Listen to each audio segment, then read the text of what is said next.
Hi hello friends, welcome back to lucky Preethi. இன்றைக்கி என்ன video பார்க்க போகிறீங்க அப்படின்னா, சப்பாத்திக்கு எப்போயுமே நாங்கள் தக்காளி தொக்கு வச்சு தான் சாப்பிடுவோம். சரி, ஒரே மாதிரி சாப்பிட்டா போர் அடிக்குது அப்படின்னு சொல்லிட்டு நம்ம வெஜ் குருமா வச்சு சாப்பிடலாம் அப்படின்னு சொல்லி பிளான் பண்ணி தான் கிச்சனுக்கு வந்து தக்காளி வெங்காயம் கட் பண்ணி வச்சுட்டேன். அதுக்கப்புறம் வந்து கேரட் பீன்ஸ் உருளைக்கிழங்கு வேக வச்சுட்டேன்.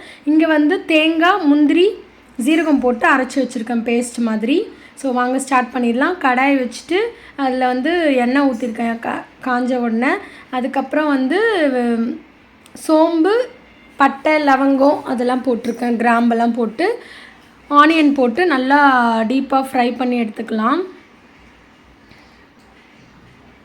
பாருங்கள், எல்லா வெங்காயமும் நம்ம போட்டாச்சு. இதை நல்லா வதங்கினதுக்கப்புறம் இஞ்சி பூண்டு பேஸ்ட்டு போட்டுக்கலாம்.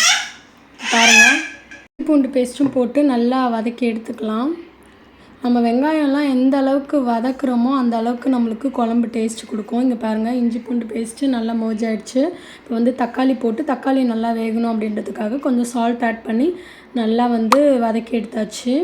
பாருங்கள், இந்த அளவுக்கு நம்மளுக்கு நல்லா வெந்து வந்திருக்கு. ஸோ இந்த டைமில் வந்து கொஞ்சோண்டு சில்லி பவுடர், கரம் மசாலா, தனியாத்தூள் மூணுத்தையும் ஆட் பண்ணி நல்லா வந்து கிளறி விட்டுக்கலாம். பாருங்கள், எந்த அளவுக்கு நம்மளுக்கு கிரேவி வந்திருக்கு பாருங்கள். பார்க்கும் போதே வந்து ரொம்ப டெம்டிங்காக இருக்குது. அவ்வளோ சூப்பராக வந்து ரெடி ஆகிடுச்சு. இப்போ வந்து வேக வச்ச கேரட் பீன்ஸ் உருளைக்கிழங்கு நம்ம ஆட் பண்ணிக்கிறோம். பட்டாணி வந்து போட்டால் ரொம்ப சூப்பராக இருக்கும். எனக்கு பட்டாணி நான் மறந்துட்டேன் வாங்குறதுக்கு. சரி, இருக்கிறத வச்சு பண்ணிடலாம் அப்படின்னு சொல்லிட்டு கேரட் பீன்ஸ் உருளைக்கிழங்கு மட்டும் ஆட் பண்ணியிருக்கேன். நல்லா பாயில் பண்ணி எடுத்துக்கிட்டேன். ஸோ சும்மா வந்து சாட்டே பண்ணிவிட்டு நம்ம அரைச்சி வச்சுருக்க பேஸ்ட்டு, தேங்காய் பேஸ்ட் வந்து அதில் ஆட் பண்ணியாச்சு.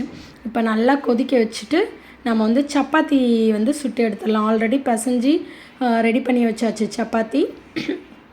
அதை வந்து நம்ம வந்து போட்டு எடுத்துட வேண்டியதான். பாருங்கள், நம்மளோட சப்பாத்தியுமே நல்லா ரெடி ஆகிடுச்சு. ஆல்மோஸ்ட் எல்லாம் பண்ணியாச்சு. நம்மளோட குருமாவும் ரெடி ஆகிடுச்சு. எவ்வளோ சூப்பராக இருக்குது பாருங்கள், கலர்ஃபுல்லாக. டேஸ்ட் வைஸ் அமேசிங்காக இருந்தது. கண்டிப்பாக நீங்களும் இதே மெத்தடில் ட்ரை பண்ணி பாருங்கள். நான் வந்து எப்போயுமே நம்ம சேனலில் நல்லா இருந்தால் மட்டும்தான் நான் ஷேர் பண்ணுவேன். நீங்கள் கண்டிப்பாக ட்ரை பண்ணி பார்த்துட்டு எப்படி இருக்குன்னு சொல்லுங்கள். நம்ம சேனலில் நிறைய பேர் சப்ஸ்கிரைப் பண்ணாமல் பார்த்துட்ருக்கீங்க. Please subscribe and watch and bell ஐக்கனும் கிளிக் பண்ணி வச்சுக்கோங்க. அப்போ தான் நம்ம போடுற வீடியோஸ் ரெகுலராக உங்களுக்கு நோட்டிஃபிகேஷனில் வரும். பாய் ஃப்ரெண்ட்ஸ், நெக்ஸ்ட் வீடியோவில் பார்க்கலாம். பாய்.